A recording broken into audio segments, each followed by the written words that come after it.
Meus queridos irmãos, nesta oportunidade vos saúdo com a paz do Senhor Jesus. Eu quero convidá-los para nós abrirmos as nossas Bíblias no livro do Apocalipse, o capítulo de número 3. Livro do Apocalipse, o capítulo de número 3. Nós estaremos lendo somente um versículo como base daquilo que Deus colocou em meu coração nesta noite. Apocalipse, capítulo 3 e o versículo de número 10. Me sinto bastante feliz por esta oportunidade de estar aqui cultuando e adorando a Deus uma vez mais, mas também sinto em mim uma mistura de privilégio e responsabilidade de estar aqui diante da Igreja de Jesus, diante dos nobres obreiros que estão aqui na minha retaguarda, diante de Deus e com certeza também diante dos santos anjos aqui para ministrar a palavra do Senhor. Que Deus venha nos dar graça, que Deus venha nos usar, que Deus venha abrir os vossos ouvidos, os vossos corações, e que todos nós que aqui estejamos, sejamos receptivos à palavra que Deus tem para nos transmitir nesta noite. Só os que acharam, digam amém. Posso ler? Como guardaste a palavra da minha paciência, também eu te guardarei da hora da tentação, que há de vir sobre todo mundo para tentar os que habitam na terra. Muito obrigado, tomai-vos vossos assentos. Meus irmãos, nós, Igreja de Jesus, nós estamos esperando a qualquer momento, sem nenhum aviso prévio, um acontecimento que a Bíblia diz que é um acontecimento iminente, que é a volta de Jesus Cristo para arrebatar a sua igreja.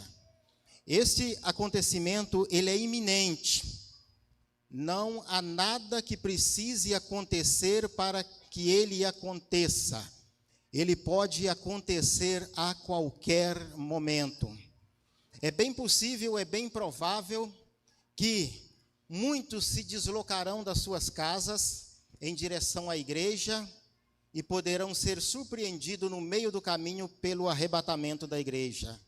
É bem provável, é possível que muitos estarão saindo da igreja após um culto abençoado como esse e não estar chegando nas suas casas, porque Jesus poderá estar arrebatando a igreja nesse percurso, desse espaço. É provável que nesse dia muitos funcionários não comparecerão à sua empresa. Por quê? Porque Jesus terá arrebatado a sua igreja. É bem provável que muitas empresas não abrirão as suas portas a qualquer momento, a qualquer dia, porque os responsáveis para abrir as portas das empresas não estarão lá para efetuar esse trabalho, porque Jesus terá arrebatado a sua igreja. Nós vivemos na expectativa de a qualquer momento o Senhor tocar a trombeta e nos arrebatar e nos levar, porque se não for essa a nossa esperança, nós estamos aqui perdendo o nosso tempo. Eu espero, eu aguardo esse momento acontecer, ainda hoje, ainda nesse culto, ou se não voltando para o meu lar, ou quem sabe quando eu estiver repousando, descansando, para amanhã, na segunda-feira, esse evento possa acontecer. Temos que ter em mente que isso pode acontecer a qualquer momento. Louvado seja o nome de Jesus. Aí surge a pergunta: irmão, mas porventura, pode me explicar, pode me dar um esclarecimento do que vai acontecer após o arrebatamento da igreja? Sim, a Bíblia Sagrada, ela não nos deixa sem luz sobre esses assuntos. A Bíblia Sagrada nos deixa bem claro que após o arrebatamento da igreja, após a retirada dos salvos em Cristo dessa terra, acontecerá um período a qual nós conhecemos popularmente, e também é registrado na Bíblia, no livro do Apocalipse, capítulo de número 7, lá na parte final, um período denominado de grande tribulação. Será o período mais terrível que houve, ou que haverá na face da terra. Esqueça a catástrofe mundial, global, quando aconteceu o dilúvio de Noé. Esqueça os horrores quando Sodoma e Gomorra foi destruída. Esqueça a guerra do Vietnã. Esqueça a guerra da Coreia. Esqueça a Primeira Guerra Mundial. Esqueça a Segunda Guerra Mundial. Esqueça a guerra do Afeganistão. Esqueça os ataques do Líbano e dos terroristas lá no Israel que está acontecendo nos últimos dias. Esqueça tudo isso, porque a grande tribulação será um período de sofrimento, de angústia na terra, como nunca houve na face da terra. E a Bíblia diz que se Deus não tivesse abreviado aqueles dias, nenhuma carne se salvaria. Mas Deus, olhando para a fraqueza da humanidade, Ele, de uma certa forma que nós não compreendemos como Ele abreviou, mas esses dias foram abreviados, porque se assim não fosse, nenhum ser humano sobraria na face da terra nesse período da grande tribulação. No Antigo Testamento, esse dia é chamado de o dia do Senhor. O dia a qual Deus levantará do seu trono para assombrar aqueles que habitam na face da terra. Será o dia em que Deus entrará em juízo com todo o planeta Terra. De certa forma que ninguém escapará de Deus nesse dia. Esse dia também ele é chamado de o dia da ira do Cordeiro. Quem é o Cordeiro? É Jesus Cristo. Quando nós falamos a respeito do amor, da misericórdia, da bondade, da benignidade de Jesus Cristo, a gente pensa que tudo isso elimina outra parte de Jesus Cristo. Mas a Bíblia diz que um dia Jesus Cristo, como Cordeiro, ele morreu na cruz do Calvário, mas um dia nós veremos o Cordeiro de Deus irado contra o pecado, contra a injustiça que é cometido nessa terra. Esse dia também ele é chamado de dia de angústia de Jacó, aonde Deus estará precisamente tratando de uma forma tremenda com a nação de Israel como nunca tratou antes, para levar essa nação ao arrependimento e eles reconhecerem Jesus Cristo como o seu Messias, que veio para eles, mas eles não receberam, mas eles têm que se converter. E nesse dia, no final da grande tribulação, os judeus irão reconhecer que o Jesus que morreu na cruz do Calvário, que o Jesus que eles entregaram para ser crucificado, no Jesus que eles escolheram ali César no lugar de Jesus, escolheram César como rei, escolheram Barrabás no lugar de Jesus, naqueles dias estão que reconhecer que Jesus Cristo é o Rei dos Reis, o Senhor dos Senhores e o Messias que foi enviado para salvá-los. Mas agora surge uma pergunta que ela se torna rotineira no meio dos evangélicos. A pergunta é, me responda, aonde estará a igreja no período da grande tribulação?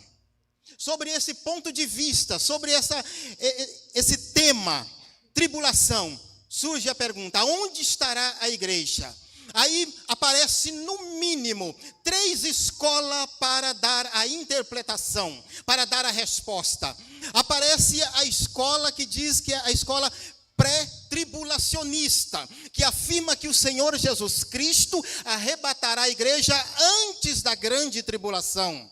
Aparece então a escola mesotribulacionista, que afirma que Jesus arrebatará a igreja no meio da grande tribulação.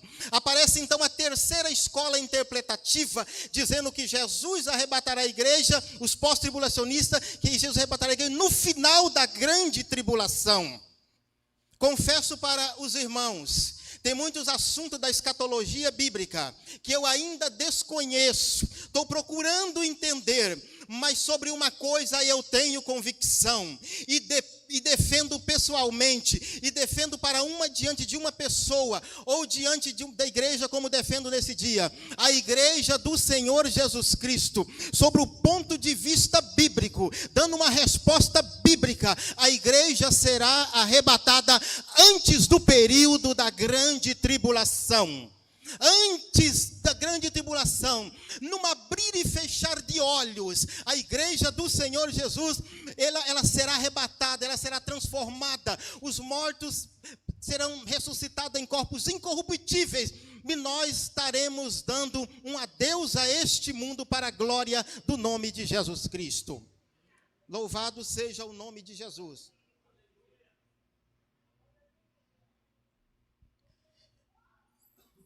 A igreja, ela é chamada na Bíblia de a noiva ou a esposa do Cordeiro. A nação de Israel é chamada de esposa de Deus. E Jesus vem buscar a sua noiva. E quando ele fala de buscar a sua noiva, ele está falando de uma unidade corporativa. Ele levará a sua igreja por completo nesse dia glorioso que nós estamos aguardando. Agora, a nação de Israel, Jesus não virá para a nação de Israel por ocasião do arrebatamento da igreja. Ele virá para a igreja. Para a nação de Israel, Jesus virá 7 anos após o arrebatamento da igreja, no final da grande tribulação, para lhe converter Israel e entregar Israel como esposa de Deus. A Bíblia diz que Jesus Cristo é a estrela da manhã, ou a estrela d'alva, ou o planeta Vênus, como nós popularmente conhecemos. Mas a Bíblia também diz que Jesus é o sol da justiça. Para a igreja, Jesus é a estrela da manhã. Para Israel, ele é o sol da justiça.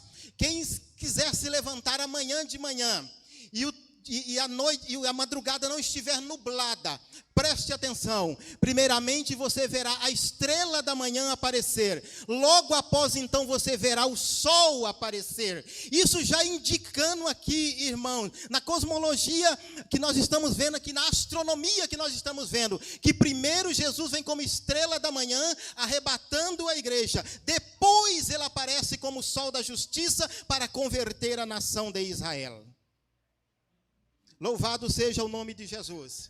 Agora, eu entro aqui no livro do Apocalipse. Vamos ver se eu consigo falar pelo menos uns 10% aqui a respeito do livro do Apocalipse, concernente à igreja e à nação de Israel. A palavra igreja, ela aparece na Bíblia Sagrada, no Novo Testamento, cerca de 90 vezes. No livro do Apocalipse, do capítulo 1 ao capítulo 3, ela aparece 19 vezes. Mas quando nós procuramos a igreja, a palavra igreja, a partir do capítulo 4 do livro do Apocalipse, nós não conseguimos ver a igreja, a não ser que alguém coloque a igreja ali, mas nós não vemos a igreja. Mas por que isso? Porque a partir do capítulo 4, ali há uma revelação da parte de Deus, onde uma janela se abre no céu, uma porta se abre no céu.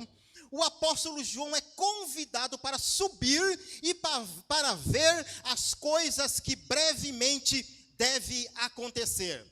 Quando João é introduzido no céu, uma das primeiras visões que João tem, ele vê um trono. Ué, mas não é o trono de Deus e o trono do Cordeiro? Não, no céu existe um só trono para a divindade, o trono de Deus, porque o trono de Cristo, o trono do Cordeiro, ele é o trono de Davi, e o trono de Davi não está no céu, o trono de Davi está na terra, e Jesus vai sentar no trono de Davi, quando ele vier em poder e glória no final da grande tribulação, para estabelecer o reino milenial. Mas lá, no trono de Deus, Jesus ascendeu ao céu, subiu ao céu, e ele assentou-se à destra do trono de Deus. E quando João viu, ele viu um trono, mas ao redor do trono, ele viu 24 tronos, e assentado nesses 24 tronos, ele viu 24 anciões.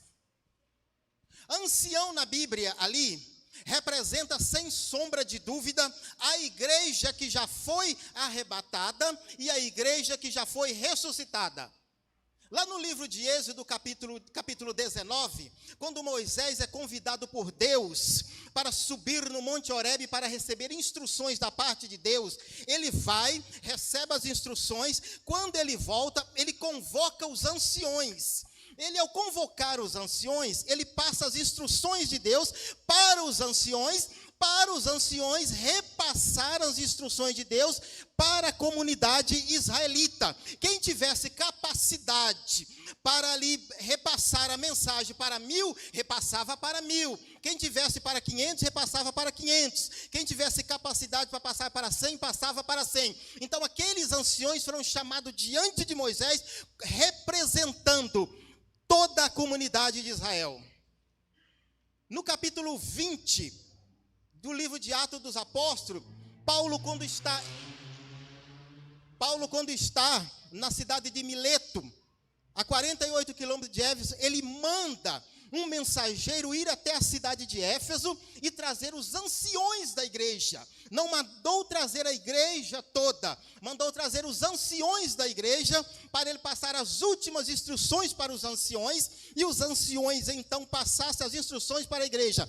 Então fica claro, fica evidente que esses 24 anciões que estão assentados em 24 tronos, eles representam a igreja que já foi arrebatada e também os santos do Antigo Testamento que foram ressuscitados e já estão na presença de Deus. Há quem diga que esses 24 anciões, eles representam seres angelicais. Só que todavia não são seres angelicais. Primeiro ponto, por que não são? Em parte nenhuma da Bíblia, do Gênesis ao Apocalipse, nós vamos encontrar anjos usando coroas, ou diademas, ou estefanos. Eles não usam coroa, nunca usaram, não usam e nem tampouco usarão. Os únicos que serão coroados no céu são os seres humanos, pelos trabalhos, pelas lutas vencidas aqui na face da terra. Nós seremos coroados. Então, esses 24 anciões que pegam ali as suas coroas e joga diante de Deus, representa a igreja. Outro ponto interessante também é que eles se levantam e se ajoelham e ficam ali diante de Deus. Por que eles se levantam? Porque antes eles estão sentados no trono. E em nenhuma parte da Bíblia Sagrada nós vamos ver anjos em posição assentados. Os anjos estão sempre assistindo diante de Deus. Quando nós olhamos a palavra, tipo assim, quando o Miguel diz assim, eu sou aquele que assisto diante de Deus, nós pensando que ele está sempre ouvindo. Mas a palavra assistir, no original, quer dizer, eu estou em pé constantemente à disposição de Deus. Então nós não vemos na Bíblia anjos assentados, somente seres humanos que se assentam diante de Deus, diante desses 24 tronos. Louvado seja o nome de Jesus. Então, irmãos, nós chegamos então no capítulo de número 6. No capítulo de número 6, a partir do versículo do capítulo 6, aparece ali o Cordeiro abrindo o primeiro selo. E simplesmente porque a grande tribulação já começou, e ali aparece um cavaleiro vestido de branco, há quem interprete esse cavaleiro vestido de branco como se fosse o Cristo no meio da tribulação, arrebatando a igreja. Só que a única semelhança que esse cavaleiro do capítulo de número 6 tem com o cavaleiro do capítulo 19, que é Cristo, é somente a cor branca, representando a falsa paz que o anticristo instalará na terra após o arrebatamento da igreja. Porque esse selo, esse cavalo branco do Apocalipse, capítulo de número 6, esse primeiro selo que é aberto, não é nada mais, nada menos do que o anticristo, o falso Cristo, que aparecerá aqui após o arrebatamento da igreja. Eu confesso para os irmãos que na minha adolescência eu sofria muito, mas muito mesmo, pensando que qualquer hora o anticristo iria aparecer. Eu pensava que a qualquer momento alguém iria bater na porta da minha casa ou da casa do meu pai, e alguém já perguntando se nós aceitaríamos ou não aceitaríamos a marca da besta. E eu passava às vezes muitos dias com medo, angustiado disso acontecer. Mas, irmãos, eu lendo a palavra de Deus, eu descobri algo tremendo, que o anticristo, ele só vai se manifestar após o arrebatamento da igreja. Enquanto a igreja do Cordeiro, a noiva do Cordeiro aqui estiver, o anticristo não tem autoridade para se manifestar. Se tem alguém pregando isso, se tem alguém ensinando isso, me desculpe eu te dizer, de Bíblia Sagrada, de escatologia, você tem que aprender muita coisa, porque o anticristo só se manifesta após o arrebatamento da igreja de Jesus Cristo. É lógico que Satanás é como se ele estivesse com um pé no acelerador, querendo que o anticristo se manifeste. O espírito do anticristo, o espírito satânico, ele quer agir, ele quer adentrar, ele quer vencer a igreja, ele quer acabar com esse mundo, ele quer instalar a maior apostasia da história. Ele está com o pé no acelerador, mas o Espírito Santo de Deus, usando a igreja, está com o pé no freio, e ele não vai manifestar. Agora, quando a igreja ser arrebatada, o Espírito Santo de Deus, através da igreja, ele tira o pé do freio, aí então o anticristo vai manifestar. Mas quando ele se manifestar, nós já estaremos na glória com Cristo Jesus. É isso que a Bíblia Sagrada nos afirma. É isso que a Bíblia Sagrada nos afirma. Ainda no capítulo 6 do livro do Apocalipse, lá no versículo 9, 10 e 11, há uma quantidade enorme de mártires, de almas que estão debaixo do altar de Deus, oferecida como sacrifício, que foi mortos na grande tribulação. Aí pessoas falam assim, aqui ó, isso aqui é a igreja que foi martirizada. A igreja sim, ela já foi perseguida, já foi martirizada, na época do Império Romano, na Idade Média, nos tribunais do Santo Ofício, na época da Inquisição, sim, já morreram muitos crentes e estão morrendo muitos crentes. Mas a maior matança de crentes, mas crentes que não pertencem à igreja, crentes que vão se converter após o arrebatamento da igreja, eles vão morrer os montes, e eles vão estar debaixo do altar de Deus. E lá debaixo do altar de Deus, o apóstolo João viu de um evento que ainda vai acontecer, é para o futuro. E elas pedem vingança, e peça que Deus haja rápido, e vingue aqueles que os mataram na face da terra. E Deus então falou assim, ó, fiquem tranquilos, fiquem em paz, e ele dá dos vestes brancas, porque ainda tem uma quantidade enorme de pessoas que ainda vai morrer por causa do seu testemunho e por causa da sua fé em Cristo. Antes, irmãos, que aconteça o arrebatamento da igreja, as coisas podem se apertar, sim, senhores. Mas a ponto de acontecer o que vai acontecer no Apocalipse, ainda não vai acontecer. Por enquanto nós temos liberdade para nós adorarmos a Deus, para nós pregarmos em qualquer lugar. Mas após o arrebatamento da igreja, não haverá mais liberdade para pregar o evangelho. E aqueles que declararem a sua fé em Cristo, eles terão que selar com a morte, com seu sangue, no período da grande tribulação. Aí então nós vamos para o capítulo 7 do livro do Apocalipse. No capítulo 7, nos primeiros versículos, João diz que viu descer um forte anjo do céu. E esse anjo, ele vem com pragas terríveis para jogar sobre a terra. Mas houve uma outra voz que diz, olha, ainda não derrame as pragas sobre a terra. Aguarde um pouco, porque eu tenho uma missão. Eu tenho que selar na terra 144 mil que vai passar por essa tribulação sem serem mortos. Então ele sai sobre os 4 cantos da terra. Pelo amor de Deus, não vai pensar que a terra é um cubo, não. Está falando aqui é norte, sul, leste, oeste. A terra é um globo, é esférico, terra plana, terra em cubo. Isso é conversa para boi dormir. Tá? Aqui é os 4 pontos cardeais, tá? Então, os 4 anjos com as 4 pragas está para derramar, mas não derrame ainda, porque eu vou assinalar, eu tenho que assinalar 144 mil. E então ele vai e assinala 144 mil, 12 mil de cada tribo, das tribos de Israel. Aí alguém diz assim, os 144 mil é a igreja. Nunca na Bíblia vai encontrar a igreja dividida em tribos. A igreja nunca foi dividida em tribos. Eu não pertenço a tribo nenhuma. Eu sou gentil.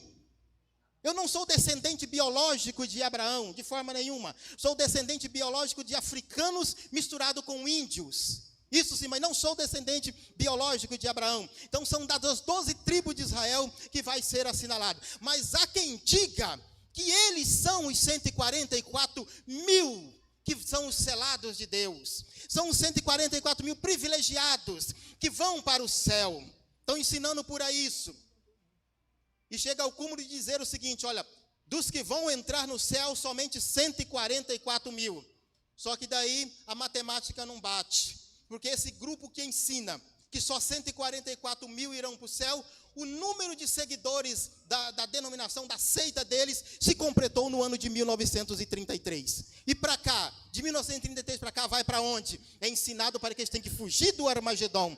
Irmãos, esses 144 mil selados do Apocalipse, capítulo de número 7, são 144 mil judeus, das 12 tribos de Israel, que receberão o selo de Deus. Selo é proteção, selo ali é garantia de não sofrer as tribulações ali, selo ali é garantia de vida, para eles pregarem o evangelho. E são 144 mil judeus que continuará dando continuidade à pregação do evangelho após a igreja ser arrebatada. E outros ainda ensinam da seguinte maneira: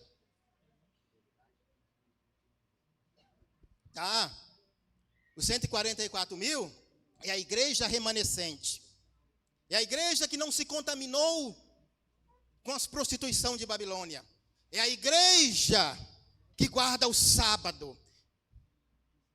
Conversa fiada. Ali não tem nada de igreja remanescente, igreja que guarda o sábado, de forma nenhuma. Ali são 144 mil judeus natos de sangue que vai estar pregando o evangelho no período da grande tribulação. E depois aparece uma outra multidão que ninguém pode contar. É a multidão de gentios ganhados na grande tribulação pela pregação desses 144 mil. Não é a igreja de Jesus. Aí então nós damos um salto e nós vamos para onde? Para o capítulo de número 11 do livro do Apocalipse, onde aparecem duas testemunhas, dois profetas. Ali são dois profetas, são dois indivíduos. Ali não é uma unidade corporativa, porque tem gente dizendo que as duas testemunhas do Apocalipse é a igreja que vai estar aqui pregando o evangelho. Não, 1000 vezes não. Ali são dois homens, dois profetas. E ali a palavra dois na língua original é unidade absoluta e não a unidade corporativa. A igreja é uma unidade, mas é uma unidade corporativa. E essa unidade corporativa, no período que as duas testemunhas estão pregando, essa unidade corporativa que é a igreja, ela já foi arrebatada. E esses dois homens estarão pregando a palavra. Quem é? Fica tranquilo, a qualquer momento não saber quem é. As especulações são muitas. Candidato tem demais. Até outro dia um irmão mandou um áudio para mim e falou: irmão Valmiro, seria possível que alguém no dia de hoje fosse um das duas testemunhas? Eu falei: irmão, eu acho que não. Porque eu já até falei com Deus, se Ele quiser eu estou aqui disposto para ser uma das duas testemunhas. Eu falei: Jesus, tem misericórdia. Eu falei: irmão, mas você é a igreja. Mas o que tem? Eu falei assim: a igreja é arrebatada antes. Para você ser uma das duas testemunhas, você tem que ficar, você não pode ser arrebatado. É assim? Eu falei: é assim. Bom, mas fica tranquilo, Deus já sabe e tem quem é as duas testemunhas. Não vamos especular sobre o assunto, mas terão dois homens revestidos de poder, que durante 1260 dias, ou tempos e tempos e metade de tempo, ou 42 meses, eles terão uma autoridade de Deus tão tremenda, que ninguém toca neles. Quando eles terminam o ministério deles, aí então eles são mortos. Os corpos são expostos na grande cidade, que é Jerusalém, e aos 3 dias eles são ressuscitados. Mas não é a igreja. A igreja já vai estar no céu, aguardando esses dois homens de Deus chegarem e falar assim: bem-vindo, bem-vindo, bem-vindo. Está para recepcioná-los em o nome de Jesus Cristo. Oh, louvado seja o nome de Jesus. Aí nós vamos para o capítulo de número 12. No capítulo de número 12, João vê um grande sinal no céu. Uma mulher... E a mulher está gestante, e ela sente as dores de dar o parto. E o grande dragão parte para, então, tragar o filho da mulher, quando a mulher dar a luz. Aí alguém fala assim: essa mulher é a igreja. Essa mulher é a igreja. Olha aqui a igreja aqui, ó. Olha a igreja aqui. Outros falam assim: ah, essa mulher, sabe quem é essa mulher? Essa mulher é Maria, mãe de Jesus. Nem igreja e nem Maria. Essa mulher é a nação de Israel. Porque essa mulher, ela tem, irmão, o sol sobre a sua cabeça. A glória de Deus está sobre essa mulher. Ela tem a lua debaixo dos teus pés, que tem 3 significados. E pode um desses estar certo, e pode os 3 significados também estar errado. Essa lua debaixo dos pés. Porque para alguém ter o sol sobre a cabeça e a lua debaixo dos pés, a lua tem que ser minguante. E para a lua ser minguante, ela tem forma de uma aliança. Está falando que Israel tem a glória sobre ele, mas a aliança está debaixo dos pés, porque Israel sempre quebrou as alianças de Deus. Essa é uma possível interpretação. E também diz uma outra interpretação, que o sol representa a glória de Deus e o rei do dia, aquele que governa o dia, e a lua aquele que governa a noite. Quer dizer que Israel tem Deus como a sua glória, mas o poder das trevas não pode contra Israel, por isso que está debaixo dos pés de Israel. Essa interpretação é correta? Não sei, mas já vi muita gente falar isso e eu acho interessante. Mas uma coisa é certa: essa mulher ali, ela é a nação de Israel, porque ela tem uma coroa de 12 estrelas sobre a sua cabeça. As 12 estrelas ali representam os filhos dela ali, os filhos da nação de Israel, que compõem as 12 tribos de Israel. Louvado seja o nome de Jesus. Depois nós chegamos no Apocalipse, capítulo de número 13. Capítulo este que as pessoas falam assim: não leia, eu não recomendo. Quando eu era adolescente e jovem, eu lia esse livro do Apocalipse e alguém falava assim, eu pedia alguma informação, ele falava assim: o que você está lendo? O que você quer? O que você quer saber? Eu falei: isso aqui. Eu falei: irmão, abandone isso aí que você vai ficar louquinho, você vai ficar doidinho. E eu confesso para vocês que eu continuei lendo e eu fiquei doidinho mesmo. Eu fiquei doidinho, mas tão doidinho mesmo, que sabe o que aconteceu? No dia de hoje, eu confesso para vocês, eu posso estar completamente enganado, mas já li o livro de Apocalipse todinho mais de 80 vezes. Eu consegui ler ele numa prática de leitura tão grande, que eu peço para alguém acionar um cronômetro, eu leio ele dentro de 34 a 38 minutos, dentro de linguagem, dentro de cronometragem, de linguagem de púlpito. Eu leio dentro de 34, e às vezes eu já cheguei a ponto de ler ele 3 vezes por dia, para me entender. E hoje, cada dia que passa, eu confesso para vocês, eu estou mais doidinho ainda. Estou mais doidinho ainda, esperando o arrebatamento da igreja. Vamos ficar de pé que o meu horário já foi.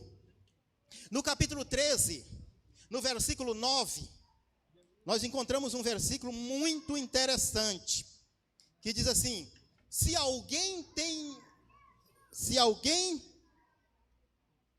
tem ouvidos, ouça. Esse versículo pode passar despercebido para muitas pessoas.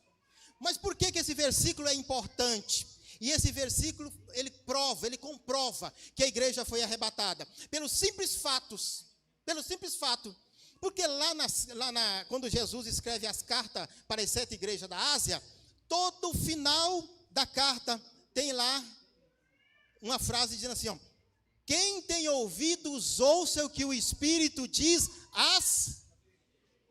Quem tem ouvido, ouça o que o Espírito diz às igreja. Então, por que aqui não está escrito assim, ó, quem tem ouvidos, ouça o que o Espírito diz às igrejas? Porque esse período aqui é o período da grande tribulação, e a igreja, ela foi arrebatada. Então não há mais necessidade de bradar uma voz do céu, advertindo na grande tribulação, para a igreja ouvir. Por quê? Porque a igreja já não ouve mais do céu para a terra, a igreja já ouve pessoalmente, cara a cara, com o Pai, com o Filho e com o Espírito Santo, lá na presença eterna deles. Por quê? Porque a igreja foi arrebatada. Louvado seja o nome de Jesus. Louvado seja o nome de Jesus.